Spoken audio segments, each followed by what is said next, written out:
Bon, c'est plutôt deux petites remarques. Une qui est un petit peu hors sujet, si vous voulez pas répondre, tant pis. La précédente affectation de la Maison Palanque, c'était une résidence d'artistes, ça n'a pas fonctionné, malheureusement, mais notamment parce qu'il devait avoir en lieu d'exposition la chapelle Sainte-Bernadette. Or, on peut plus exposer là-bas, donc je voulais savoir si vous aviez fait des démarches, parce que c'est dommage, c'était un lieu magnifique. Si vous avez fait des démarches auprès de la maison de retraite pour qu'on puisse avoir à nouveau accès à ce lieu d'exposition. La deuxième question, qui est beaucoup plus proche de la délibération, c'est, vous savez tous, de par ma profession, à quel point je suis attaché à l'inclusion des personnes en situation de handicap. Je peux que me réjouir de ce projet.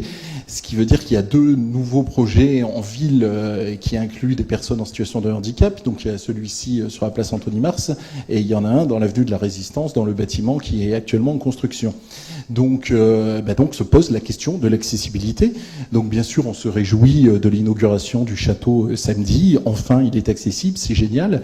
Mais il reste encore beaucoup à faire pour que Vence soit une ville inclusive. Donc avec ces deux nouveaux établissements, qu'est-ce qui est prévu pour l'inclusion ? Il y a plein de choses, en sachant qu'il va y avoir des véhicules. Ces gens sont travailleurs de l'ESAT, donc il va falloir que leurs véhicules puissent stationner. On sait que le sol de l'avenue Marcelin Morel, avec tous ces petits pavés, ça correspond pas au fauteuil. La maison Palanque, je sais pas si elle est accessible aux personnes en situation de handicap. Donc voilà, je vous pose un lot de questions par rapport à ça. Alors, à l'heure actuelle, ce sont